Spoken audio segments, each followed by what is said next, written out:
Halo guys, kembali dengan Denis dalam sisi hidup kita.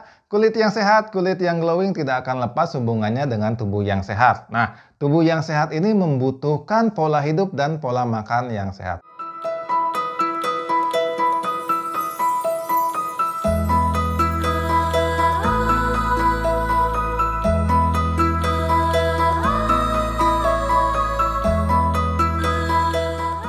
Nah, untuk mendapatkan tubuh yang sehat, tentu banyak hal yang mesti kita pertimbangkan, banyak hal yang mesti kita pelajari. Salah satunya adalah mengenai pola makan. Nah, hubungannya dengan pola makan, kali ini saya akan mengenalkan sebuah diet.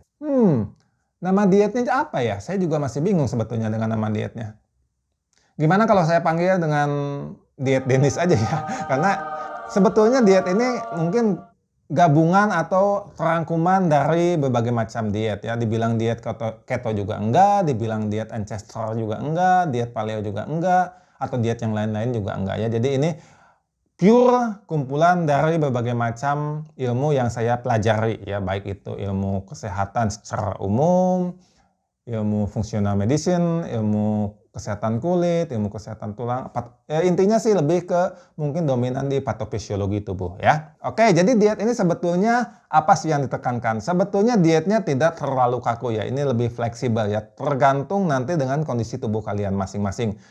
Yang pertama adalah konsumsi sayuran mentah. Kenapa mesti mentah? Kalau misalnya sayuran yang sudah diproses, dimasak, dipanaskan itu nutrisi atau gizi-gizi di dalam sayuran tersebut akan rusak oleh pemanasan, di mana banyak vitamin atau banyak gizi yang akan rusak apabila suhunya sudah melewati 40 derajat Celcius. Oleh sebab itu, saya menekankan untuk mengkonsumsi sayuran mentah ya. Di dalamnya ada vitamin-vitamin, ada mineral, ada antioksidan dan lain-lain ya. Dan semua hal itu sangat penting dan dibutuhkan oleh tubuh kita.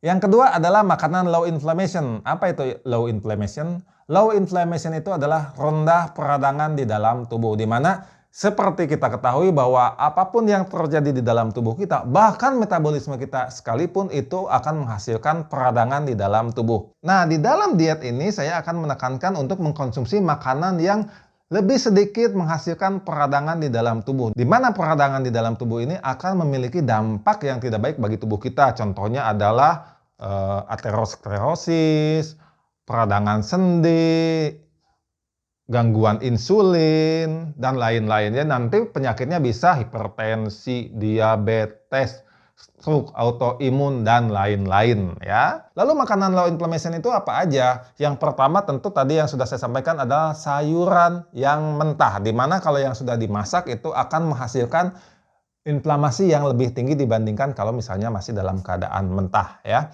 Yang kedua kacang-kacangan, yang ketiga rempah, lalu daging putih, terutama daging putih ya.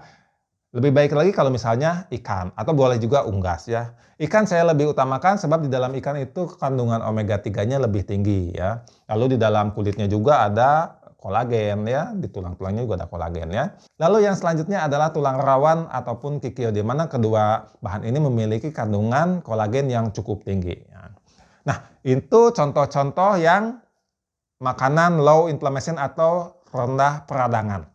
Lalu contoh-contoh makanan yang patut kita batasi, ingat ya, ini dibatasi, bukan dipantang sama sekali ya. Jadi hanya dibatasi saja supaya lebih dominan yang low inflammation-nya, tapi yang lebih sedikit yang high inflammation-nya. Contoh-contoh makanan high inflammation apa aja? Yang pertama adalah makanan-makanan yang diproses terlalu berlebihan, baik itu dimasaknya terlalu berlebihan, ataupun juga melalui sebuah proses pabrikasi ya, atau dibuat secara massal di dalam pabrikan. Biasanya di dalamnya sudah banyak mengandung pengawet, banyak mengandung zat-zat yang mungkin berbahaya di dalam tubuh kita. Lalu yang selanjutnya adalah makanan-makanan yang digoreng, di mana makanan yang digoreng itu akan menghasilkan zat-zat karsinogenik yang dapat mengakibatkan kanker di dalam tubuh kita, ataupun mungkin menghasilkan zat-zat yang dapat menyebabkan peradangan yang cukup tinggi di dalam tubuh kita.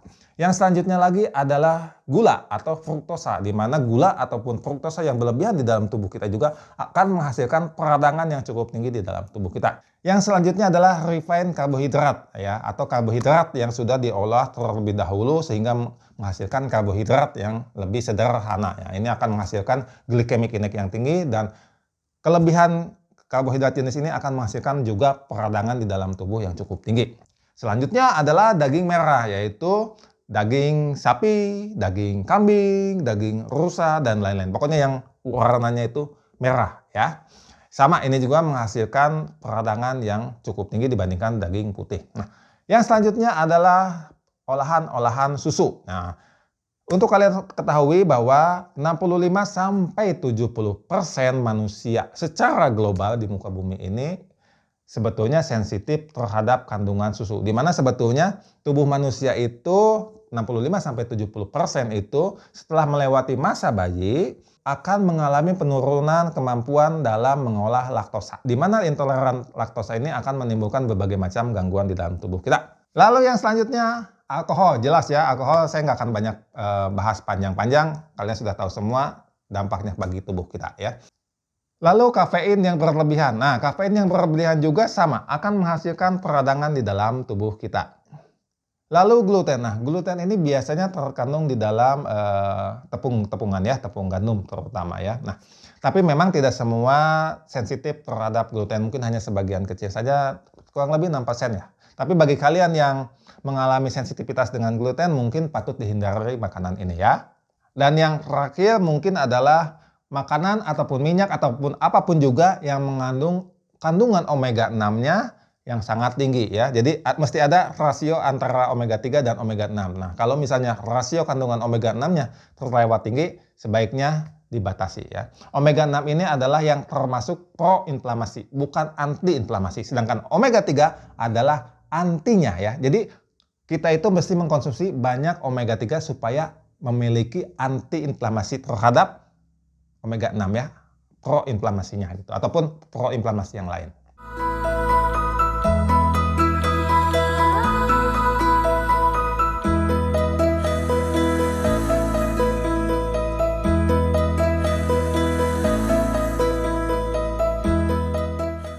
Poin selanjutnya yang saya tekankan adalah membatasi asupan makanan ataupun minuman yang mengandung bahan-bahan karsinogenik. Ya, seperti yang tadi sudah saya bahas, karsinogenik itu dapat menyebabkan kanker di dalam tubuh kita. Ya, contoh-contohnya adalah makanan yang diproses dengan digoreng. Ya, di mana makanan yang mengandung karbohidrat, mengandung minyak nabati, mengandung asam amino, mengandung lemak, apabila dipanaskan dan mengalami pengeringan, dipanaskan dan mengalami pengeringan, ini terjadi di dalam proses digoreng. Nah, digoreng itu akan mengeringkan makanan. Nah, selain memanaskan, juga mengeringkan makanan. Nah, proses ini akan menghasilkan zat yang namanya, ini saya sebutkan aja ya contohnya, akrolein dan akrilamida, di mana kedua zat ini sangat karsinogenik atau mungkin potensial karsinogenik bagi tubuh manusia atau potensial menyebabkan kanker di dalam tubuh manusia. Oleh sebab itu tidak ada minyak yang sehat ya, baik itu olive oil atau minyak zaitun, baik itu minyak kelapa sawit, baik itu minyak kelapa ataupun minyak-minyak lainnya ya. Apabila dipanaskan atau digunakan untuk menggoreng akan menghasilkan zat karsinogenik ya. Jadi sebisa mungkin menghindari penggunaan proses penggorengan ya, kali-kali bolehlah. Yang selanjutnya adalah ditekankan untuk porsi makan seimbang, di mana rumusnya adalah setengah, seperempat, seperempat ya. Setengah, seperempat, seperempat. Di mana yang setengahnya itu adalah sayuran mentah. Nah, kembali lagi ke poin pertama ya. Sayuran mentah adalah hal yang diutamakan dalam diet ini ya. Lalu yang seperempatnya adalah karbohidrat. Nah, seperempatnya lagi protein ya. Jadi rumusnya adalah setengah, seperempat, seperempat. Rumus ini tidak kaku, ini juga masih fleksibel tergantung kondisi kesehatan kalian. Contohlah bagi kalian yang mengalami diabetes, mungkin karbohidratnya bisa ditekan lagi menjadi 10% dan yang lainnya bisa dinaikkan. Ya, sayurannya bisa dinaikkan atau proteinnya bisa dinaikkan. Kalian juga mesti tahu di dalam sayuran yang mentah itu juga masih mengandung karbohidrat ya, kurang lebih mungkin seperempatnya itu dari beratnya itu mengandung karbohidrat. Jadi kalau misalnya kalian memakan sayuran mentah, secara tidak langsung kalian juga mengkonsumsi karbohidrat ya. Nah, tapi bagi kalian yang mungkin mengalami kelebihan, mungkin metabolismenya itu mengalami kelebihan protein, mungkin kadar proteinnya sedikit dikecilkan ya, yang lainnya bisa ditambahkan. Jadi ini tergantung dengan kondisi kalian aja ya, tergantung kondisi kesehatan kalian. Yang selanjutnya adalah sebisa mungkin kita membatasi penggunaan plastik dalam kemasan ataupun dalam proses untuk mengolah makanan kita. Kenapa plastik ini mesti dihindari ya? Plastik ini sudah sangat umum ya ditemukan di dalam kehidupan kita. Sayangnya plastik ini sangat umum ditemukan dalam kehidupan kita. Tapi sebisa mungkin kita meminimalkan penggunaannya. Kenapa? Sebab di dalam plastik ini banyak zat-zat kimia yang berpotensi karsinogenik dan juga mengganggu hormonal. Nanti efeknya bisa gangguan mood, efeknya bisa mungkin kanker, efeknya juga mungkin bisa gangguan kulit, atau mungkin banyaklah macam-macam ya, nanti kita akan bahas ya. Lalu yang selanjutnya yang sangat penting adalah kesehatan gut-brain axis. Apa itu gut-brain axis? Jadi gut itu adalah pencernaan kita ya, usus kita mulai dari lambung sampai usus kita. Brain itu otak. Jadi memang ada hubungannya antara pencernaan kita dengan otak kita, di mana kesehatan pencernaan kita akan mempengaruhi otak kita. Begitupun ya, apa yang terjadi dalam otak kita juga dapat mempengaruhi pencernaan kita ya. Nah, di sini akan ditekankan mengenai dua hal yang utama ya, yang akan saya tekankan. Mungkin nanti pada selanjutnya bisa ditambahkan, tapi yang saat ini ditekankan adalah dua. Satu, kesehatan lambung dan usus ya. Kesehatan lambung itu dimulai dengan optimalnya atau tidak asam lambung di dalam lambung kalian. Lalu kesehatan usus adalah keseimbangan ya, keseimbangan bakteri baik dan bakteri jahat di dalam usus kita. Jadi nanti yang ditekankan adalah prebiotik, probiotik dan postbiotik ya. Prebiotik itu adalah makanan yang dibutuhkan oleh bakteri baik kita untuk dimakan ya, atau untuk diproses oleh bakteri baik ya. Probiotik adalah bakteri baiknya. Postbiotik adalah bahan-bahan atau zat-zat yang dihasilkan setelah bakteri tersebut metabolisme atau memproses makanan ya. Jadi nanti ada prebiotik, probiotik dan postbiotik ya. Catat ya. Nah, yang selanjutnya adalah regular exercise. Nah, di dalam diet ini juga ditekankan pentingnya olahraga, di mana olahraga ini akan mempengaruhi kesehatan tubuh kita secara umum ya. Minimal mungkin kurang lebih 150 menit dalam 1 minggu ya. Dan yang terakhir yang sangat penting adalah manajemen stres ya. Jadi di dalam diet ala Dennis itu bukan cuma makanan ya.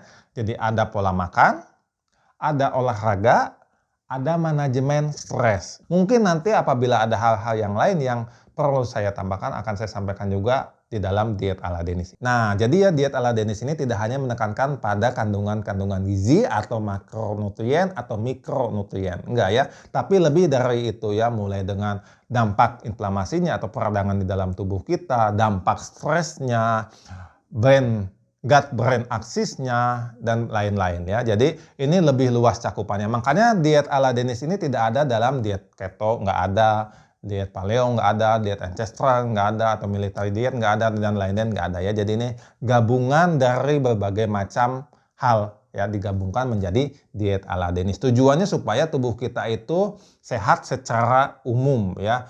Oke, nanti poin-poinnya akan saya jelaskan lebih detail pada video-video selanjutnya. So, keep watching dalam sisi hidup kita.